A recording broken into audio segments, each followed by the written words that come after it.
Hello dear aspirants. I think सभी ठीक होंगे। तो शुरू करते हैं। तो आज हमारे साथ एसएसटी का इंटरव्यू के लिए रितु मैम जुड़े हैं, जो कि एक्सपीरियंस टीचर हैं। सीबीएसई के क्लास 10th एस्पिरेंट्स को, बोर्ड एस्पिरेंट्स को, एनडी एस्पिरेंट्स को काफ़ी बार पढ़ा चुके हैं। और मैम अपने बारे में बताएंगे। Yes ma'am. Yeah, बच्चे। My name is Ritu. ठीक है, I have approximately 15 years experience in different schools like Vidya Mandir, DAV, Army Public Schools. Uh, Actually, I have taught almost all the classes, but most of all my experience is to teach 8th, 9th and 10th class SST.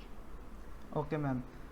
Ma'am आप class 10th aspirants को जो भी यहाँ पे देख रहे हैं, चाहे वो बोर्ड एस्पिरेंट्स हो, एफ पे, एन टी एस सी, जिसकी भी तैयारी कर रहे हो, उनको एक टिप्स हम्म। दीजिए कि काफ़ी लोग ऐसे हैं जो एसएसटी को अच्छा नहीं समझते, रट्टे वाला सब्जेक्ट समझते हैं। तो एक कोई ऐसी टिप बताइए खतरनाक सी, जिससे वो लोगों का इंटरेस्ट बढ़ जाए एसएसटी में, वो चाहें कि एसएसटी पढ़ी जाए।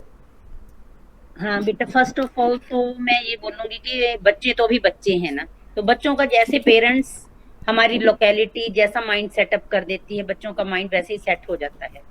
तो हमारी सोसाइटी में हमारे जो पेरेंट्स हैं, शुरू से एसएसटी को एक क्या बोला जाता है कि बोरिंग सब्जेक्ट है। एसएसटी मीन सारा साल टेंशन। बच्चे, बहुत बार हम लोगों ने अपनी क्लासेस में भी सुना है, सारा साल टेंशन। क्यों? बच्चों के आजकल क्या ट्रेंड चला हुआ है, बच्चों को ट्यूशंस रखवा दो, बच्चों को कोचिंग सेंटर ज्वाइन करवा दो। किसके लिए? साइंस के लिए, मैथ्स के लिए।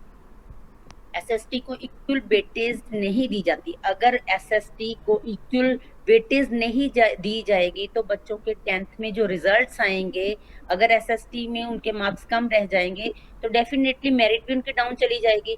तो एसएसटी को फर्स्ट ऑफ ऑल मैं बच्चों के पेरेंट्स को और बच्चों की जो भी लोकेलिटी है, सबसे पहले यही मैसेज देना चाहती हूँ कि एसएसटी इज नॉट सारा साल tension.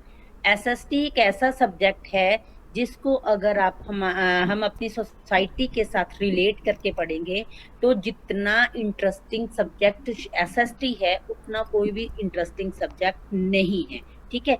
When we learn from basics with tricks, जब हम ट्रिक्स के साथ बेसिक्स एसएसटी को पढ़ते हैं तो ऐसा कोई भी सब्जेक्ट नहीं है जो एसएसटी से बढ़िया और इंटरेस्टिंग लगे बच्चों को। ठीक है।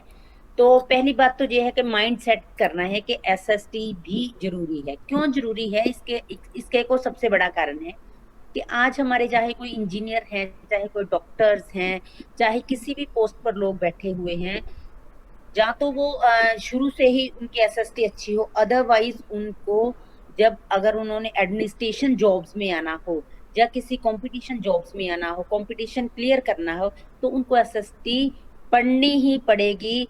जैसे मर्जी करे, बाय हुक और by crook they have to learn SST. क्योंकि एसएसटी क्या है, इसको हिंदी में क्या बोलते हैं हम? सामाजिक शिक्षा। जो कि हमारे समाज समाज के लिए सब काम होते हैं, जितने भी काम होते हैं समाज के लिए होते हैं। अगर नहीं करेंगे, एसएसटी नहीं पढ़ेंगे, एसएसटी के बारे कुछ नहीं आएगा, तो आगे जो बच्चे हमारे हैं वो हम कह सकते हैं कि कहीं ना कहीं फेलियर उनका हो सकता है। क्योंकि सोसाइटी के बारे में नॉलेज होना बहुत जरूरी है। तो 10th के बच्चों के लिए सबसे पहले तो ये है कि माइंड में ये सेट कर लो कि एसएसटी जो है वो इंटरेस्टिंग सब्जेक्ट है और इसकी हमें नीड रहेगी हर जगह पर। हर लाइफ के हर लाइफ का कोई भी दौर हो, हमें एसएसटी की जरूरत रहेगी, हमें उसकी नॉलेज होनी चाहिए। सेकेंडली, जितने भी सब्जेक्ट हैं एसएसटी के, चाहे कोई हिस्ट्री है, चाहे ज्योग्राफी है, चाहे इकोनॉमिक्स है, चाहे पॉलिटिकल साइंस है, इन सबको हम बड़ी इजीली से पढ़ सकते हैं और इसके एग्जाम्पल हमें अपने आसपास हमारी सराउंडिंग्स में ही मिल जाते हैं। ठीक है। तो बड़ी इजीली हम लोग जो क्या कर सकते हैं, इसको सीख सकते हैं। कोई डिफिकल्ट नहीं है, सब एग्जाम्पल्स मिल सकते हैं हमें, जितने भी पॉलिटिक्स पढ़नी हो चाहे इकोनॉमिक्स हो। ठीक है। उसके बाद बच्चों के लिए क्या होना चाहिए? टाइम मैनेजमेंट बहुत जरूरी है। मैनेज करना चाहिए टाइम। ये नहीं होना चाहिए कि हम ट्यूशन गए थे जी, हमने साइंस पढ़ी, हमने मैथ्स पढ़ा, हमने ये पढ़ा, हमने वो पढ़ा, लेकिन एसएसटी के लिए टाइम नहीं है। जब एग्जाम्स आएंगे तब पढ़ लेंगे, तब कुछ नहीं होगा बेटा, तब होच पोच होगा, तब आपको लगता है सारा साल टेंशन। क्योंकि सारा साल पढ़ा ही नहीं तो सारा साल टेंशन ही रहेगा। सो टाइम मैनेजमेंट करो स्टार्टिंग से। ठीक है। Sufficient time should be given to SST.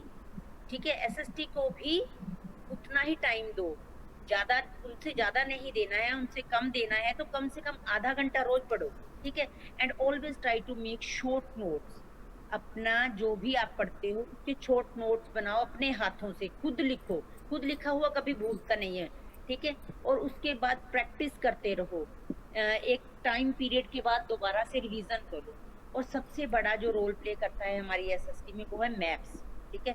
तो मैथ्स जो है उनका बहुत बड़ा रोल है। तो एसएसटी में मैथ्स के लिए सबसे पहले क्या करना चाहिए, प्रैक्टिस करनी चाहिए, अगेन एंड अगेन मैथ की प्रैक्टिस करो। उसके साथ क्या होगा कि आपका जो ज्योग्राफी सब्जेक्ट है, मेन करके ज्योग्राफी में ये बहुत काम आता है, बहुत इजी लगेगा आपको, और आपकी जो नॉलेज है एनहांस होगी और भी ज्यादा, राइट? Yes ma'am. तो मैम ने मेनली बताया है कि एसएसटी को इजी बनाने के लिए नोट्स रेगुलर बनाओ और उसको रेगुलर टाइम इंटरवल के बाद रिवाइज भी करते चलो, ठीक है। और मैम मैं आपसे जानना चाहूँगा कि जो बोर्ड एस्पिरेंट्स क्लास 10th के सीबीएसई के स्टेट बोर्ड्स के देख रहे हैं इस वीडियो को, अगर वो चाहते हैं मेरिटोरियस स्टूडेंट बनना, जैसे कि मेरिटोरियस लोग बन जाते हैं, साइंस मैथ्स तो कर ही लेते हैं, एसएसटी में मैंने देखा है काफ़ी लोग नंबर कम लाते हैं, तो कहाँ पे वो ध्यान दें कि एसएसटी के नंबर उनके काफ़ी अच्छे आए? हाँ जी बेटा, जैसे मैंने पहले ही आपको बोला कि मेरिटोरियस बनना है तो इक्वल वेटेज देनी पड़ेगी, इसको भी टाइम देना पड़ेगा। इसके लिए क्या होगा, ये नहीं होना चाहिए कि लास्ट में हम लोग एसएसटी फटाफट कर लेंगे। उसके साथ क्या होगा, पोच पोच होगा, नर्वस हो जाएगा बच्चा, नर्वस हो जाएगा तो कुछ भी समझ नहीं आएगा, ठीक है? तो इसके लिए सबसे पहले तो क्या करना है कि एज अर्ली एज पॉसिबल, जैसे आपका सेशन स्टार्ट होता है, आप एसएसटी की प्रेपरेशन साथ साथ ही करनी शुरू कर दो, ठीक है? और पेरेंट्स को भी ये चाहिए कि डेली बच्चे को ये पूछा जाए कि आपने बाकी सब्जेक्ट पढ़े, एसएसटी पढ़ा? क्योंकि एसएसटी डिफिकल्ट नहीं है, एसएसटी लेंथी है। हम लेंथी बोल सकते हैं उसको, डिफिकल्ट नहीं है। सिलेबस बहुत वास्ट है इसका, लेकिन इसको डिफिकल्ट नहीं बोला जा सकता। सेकंड, उसके बाद क्या करना चाहिए कि स्टूडेंट को प्रॉपर टाइम देना चाहिए। इसमें भी जो चारों सब्जेक्ट हैं 10th क्लास में, इकोनॉमिक्स है, पॉलिटिकल है, ज्योग्राफी है, ठीक है, हिस्ट्री है, इन चारों को प्रॉपर टाइम देना चाहिए। टाइम मैनेजमेंट अच्छा होना चाहिए बच्चे का, ठीक है? स्टार्टिंग से एक अच्छा प्लान लेकर चले। और उसके बाद जो बच्चा है उसको अपने मार्क्स अच्छे लाने के लिए ये पता होना चाहिए कि मैंने पेपर अटेम्प्ट कैसे करना है, ठीक है? और पेपर अटेम्प्ट करने के लिए सबसे पहला जो मूल मंत्र है वो ये है कि पेपर आपका नीट एंड क्लीन होना चाहिए, ठीक है? जैसे ही आपको पेपर मिलता है, उस पेपर को देखकर नर्वस नहीं होना, काम डाउन होकर बैठ जाओ, पीसफुली पेपर को पढ़ो, ठीक है? और फिर ये देखो कि असल में क्वेश्चन, क्योंकि एज इट इज जो आपके क्वेश्चंस होते हैं ऐसे नहीं आता सीबीएसई में, टॉपिक में से किसी भी तरह से घुमा के क्वेश्चन आपसे पूछा जा सकता है। तो उस क्वेश्चन को पहले समझो कि इसमें क्या पूछा गया है, उसके अकॉर्डिंग आंसर करो। कई बार बच्चे हाफ क्वेश्चन पढ़ते हैं, थोड़ा सा देखते हैं, उनको समझ नहीं आता क्या पूछा है, जो भी पढ़ा होता है फटाफट लिख के आ जाते हैं और वहां से उनके नंबर कट हो जाते हैं, ठीक है? क्वेश्चन को अच्छे से रीड करना है और उस क्वेश्चन में से वो क्वेश्चन कितनी वेटेज का है, कितने मार्क्स का क्वेश्चन है। अगर 3 मार्क्स का है तो उसके अकॉर्डिंग आंसर करो, 5 मार्क्स का है 5 मार्क्स के अकॉर्डिंग आंसर करो, 1 मार्क्स का है तो 1 मार्क्स के ही। कई बार बच्चा क्या करता है, 1 मार्क्स का क्वेश्चन है, उसमें इतना कुछ, अगर उसने वो टॉपिक पढ़ा है तो वो सारा छाप कर आते हैं वहां पर, वो किसी ने नहीं देखना। टू द पॉइंट आंसर करो, आपको क्या पूछा गया है। 1 मार्क्स के क्वेश्चन में इतना इतना छाप के बाद में जो 5 मार्क्स है वहां पर उनका पेपर छूट जाता है, तो वहां भी टाइम मैनेजमेंट बहुत जरूरी है, ठीक है? तो क्वेश्चन देखना है 1 मार्क्स का है, 3 मार्क्स का है कि 5 मार्क्स का है, उसके अकॉर्डिंग आंसर करना है, ठीक है? उसके बाद जो भी क्वेश्चन अटेम्प्ट करोगे उस क्वेश्चन को नंबर दो। ये फर्स्ट क्वेश्चन का आंसर है, ये सेकंड क्वेश्चन का आंसर है, नीट एंड क्लियर। उसके बाद जो भी आप आंसर कर रहे हो उन आंसर्स को पॉइंट वाइज लिखो। First point, point number 1, point number 2, point number 3, point number 4, ऐसे करके। और इसके बाद हमने देखना है, जैसे 3 मार्क्स के क्वेश्चन है, जब 5 मार्क्स के क्वेश्चन है तो बच्चे क्या करते हैं, कई बार 3 मार्क्स का क्वेश्चन है, 3 पॉइंट्स लिखे, डन, 3 मार्क्स आ जाएंगे। और होता क्या है, कई बार कई जो 3 पॉइंट्स लिखते हैं वो सेम सेम एक जैसे ही होते हैं, उसी का एक आधा अक्षर चेंज करके लिख देते हैं, लेकिन जो पेपर चेक करने वाला होता है, हमने उसकी क्या साइकोलॉजी है वो भी ध्यान में रखनी है। वो तो पढ़ा लिखा बैठा हुआ है, स्कॉलर बैठा हुआ है, उसको तो सब पता चल जाता है। तो हमने ये नहीं करना कि एक जैसे पॉइंट लिखने हैं, हमने एक्यूरेट पॉइंट लिखने हैं जो हमने प्रिपेयर किए हैं, और ये नहीं है कि 3 है तो 3 ही लिख के आ जाओ, कम से कम 3-4 पॉइंट्स ऊपर लिख कर आओ उसके। सिमिलरली 5 मार्क्स के क्वेश्चन है, उसमें भी 2-3-4 जितने पॉइंट्स आप ऊपर लिख सकते हो एग्जैक्टली, और डिफरेंट डिफरेंट होने चाहिए, सेम नहीं उसको घुमा घुमा के लिख देना एक ही आंसर, ठीक है। तो ऐसे करना है और घबराने की कोई जरूरत नहीं है। अपना जो टाइम टेबल है, आपका जो सिलेबस है, सबसे पहले सिलेबस देखो, सिलेबस पे क्या वेटेज है, किस चैप्टर में से कितने मार्क्स के कितने क्वेश्चन आने, उसके अकॉर्डिंग आप अपने जो पेपर है उसको प्रिपेयर कर सकते हो, ठीक है।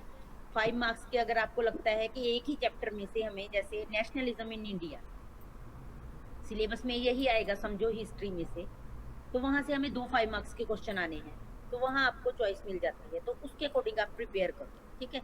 उसके बाद आप जो सबसे आपको एसएसटी में स्कोर ऊपर नीचे करता है, बहुत अच्छा स्कोर लाता है या बहुत नीचे स्कोर ले जाता है, वो हमारा होता है मैथ। मैथ जो होता है बढ़िया रोल प्ले करता है एसएसटी में। तो मैथ जो है उसकी प्रैक्टिस करो बार बार।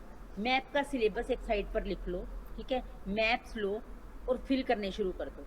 फिर हर मैथ के पीछे उसके पॉइंट्स लिखो, सिलेबस लिखो, और उसके साथ मैथ की प्रैक्टिस करते जाओ। 2-3 बार प्रैक्टिस कर, क्योंकि छोटी इस एज के बच्चे बहुत शार्प होते हैं, 2-3 बार प्रैक्टिस करेंगे उनके टिप्स पर मैप हो जाता है। और 5-6 मार्क्स का जो मैप होता है सीधे ही आपके 90 है तो 95 लेकर आ सकता है, अगर 90 है तो आप 85 पर वापस आ सकते हो। ये देखो कितना गैप है इन 5-6 मार्क्स का। तो मैथ को एक जो है बिल्कुल ध्यान में रखना है, किसी भी हालत में छोड़ना नहीं है, और उसकी प्रैक्टिस चैप्टर वाइज साथ साथ में करनी शुरू कर देनी है। और जितना ज्योग्राफी पढ़ोगे with the help of map पढ़ने की कोशिश करना, क्योंकि जिस मैप वाले क्वेश्चन 1 मार्क्स में भी 1 मार्क्स के बन के आते हैं, एमसीक्यूज में आ जाते हैं, और फिर आपके जो बाकी लेंथी क्वेश्चन होते हैं उनमें भी कई बार आपके हेल्पफुल हो जाते हैं जब आप पढ़ोगे तो, ठीक है। ये कुछ टिप्स हैं, स्टार्टिंग से प्लान करो, स्टार्टिंग से अच्छी स्ट्रेटेजी बनाओ, उसको फिर इम्प्लीमेंट करो। ये नहीं है कि एक बार टाइम टेबल बना दिया, सिलेबस लिख लिया, बस सब पढ़ा है, हफ्ते बाद देखेंगे, ऐसा नहीं होना चाहिए। डेली के डेली आप चाहे आधा घंटा पढ़ो, चाहे आपको आधा घंटा की स्टडी भी बहुत आगे लेकर जा सकती ओके मैम, काफ़ी लोगों के मन में डाउट रहता है, is N C R T is sufficient for any exam, या किसी और रेफरेंस बुक की ज़रूरत है, तो इसके लिए आपका क्या सजेशन है? है। नो बेटा, एनसीईआरटी इज सफिशिएंट, मीन्स कि मैं तो ये कहूंगी कि एनसीईआरटी में से ही हमारा जो सीबीएसई का एक रूल है कि जो भी पेपर सेट होगा एनसीईआरटी की बुक में से होगा, ठीक है। और एनसीईआरटी की बुक में जो हेल्प बुक्स होती हैं वो कहाँ से लेती हैं आंसर, एनसीईआरटी में से लेती हैं। एनसीईआरटी को आप शुरू कर दो, 4 बुक्स हैं, लेंथी हैं, बट हमारे पास बहुत टाइम होता है, पूरा साल पढ़ा होता है, ठीक है। डेली का आधा घंटा पढ़ोगे, 3-4-5 पेज पढ़ोगे डेली की, अपने आप कंप्लीट हो जाती हैं। और वो जो एनसीईआरटी की बुक है, आपकी आने वाला फ्यूचर है, जो कोई भी एग्जाम दोगे आप, कंपटीशन एग्जाम किसी में भी बैठोगे, तो एनसीईआरटी में से ही पेपर आता है, कहीं बाहर से नहीं आता। एनसीईआरटी सब कुछ है, उसी में सब कुछ मिलेगा।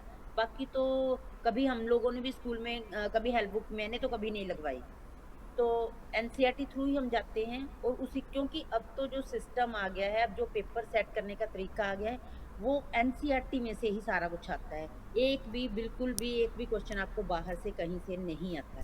इसलिए सबसे बढ़िया है कंफ्यूज नहीं होना। जब आप ये भी बुक ले लेते हैं, बहुत सारे बच्चे ऐसे करते हैं, उनके सेल्फ के ऊपर देखोगे इतनी सारी बुक्स होती है, बहुत सारी, लेकिन आता कुछ नहीं है, क्योंकि कभी नर्वस हो जाते हैं, कभी एक बुक में से कभी दूसरी बुक में से। सबसे बढ़िया है ओनली एनसीईआरटी में से पढ़िए। यस मैम, क्योंकि मैंने भी देखा है काफ़ी लोग ऐसे होते हैं, अपने फ्रेंड्स से पूछते हैं कौन सी बुक है और वो भी ख़रीद लेकर आते हैं। तो ऐसा नहीं करना है। एज मैम टोल्ड, तो N C R T is one of the best book for any exam. आप ए एफ पी भी करेक्ट कर सकते हैं, एन डी ए भी, हालांकि एन डी ए में भी क्लास 10th की एस एस टी ही आती है, 11th-12th का नहीं आता। और बोर्ड्स तो एन सी आर टी से ईजिली हो ही जाने। तो मैम ने काफ़ी अच्छे ट्रिक्स दी, और आप लोग इन सब ट्रिक्स को फॉलो करके अच्छे अच्छे मार्क्स लेकर आइए। और कमेंट सेक्शन में इस इंटरव्यू को फीडबैक जरूर दीजिएगा। लाइक, शेयर, सब्सक्राइब करके अपना चैनल को सपोर्ट कीजिए और बने रहिए। Thank you, have a nice day.